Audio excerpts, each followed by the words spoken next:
প্রিয় দর্শক আসসালামু আলাইকুম। প্রিয় দর্শক, আজকে আমি এসেছি এক খামারি ভাইয়ের বাড়িতে। সেখানে আমি এসে দেখলাম যে ওনার হচ্ছে যে ঘাসের যে চাষটা, এটা দেখে আমার খুবই ভালো লাগছে যে আসলে গরু খামার দেওয়ার আগে যে আমাদের হচ্ছে ঘাসের চাষ করা উচিত। এখানে এসে আমি সেটা আজকে সরাসরি দেখে আমার খুবই ভালো লাগলো।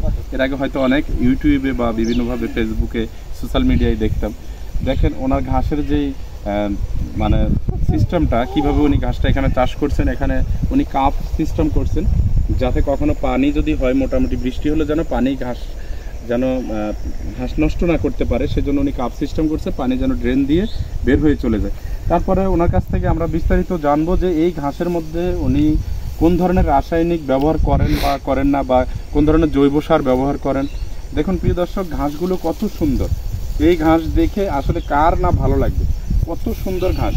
এই ঘাসগুলো গরু যদি নিয়মিত খায় তাহলে গরু দ্রুত সে প্রজনন করতে সুবিধা হবে। তারপরে হচ্ছে যেগুলো আপনার হচ্ছে কষাইখানায় দেওয়ার জন্য যে গরুগুলো, সেগুলো দ্রুত বেড়ে ওঠার জন্য সর্বোচ্চ প্রোটিন হচ্ছে এই নেপিয়ার ঘাস। তো এই নেপিয়ার ঘাসের এরকম সুন্দর যদি চাষ করতে পারে তাহলে আমার মনে হয় খুবই ভালো হবে। তা আমরা আপনাদেরকে জানাবো যে আমাদের যেই ভাই হচ্ছে এই ঘাস চাষ করে, সেই ভাইকে আমরা জিজ্ঞেস করব যে কি অবস্থা, এই ঘাসের মধ্যে কি ব্যবহার করে। তা আমরা চলুন দেখে আসি যে আমাদের ভাই এই ঘাসের মধ্যে কি ব্যবহার করেন।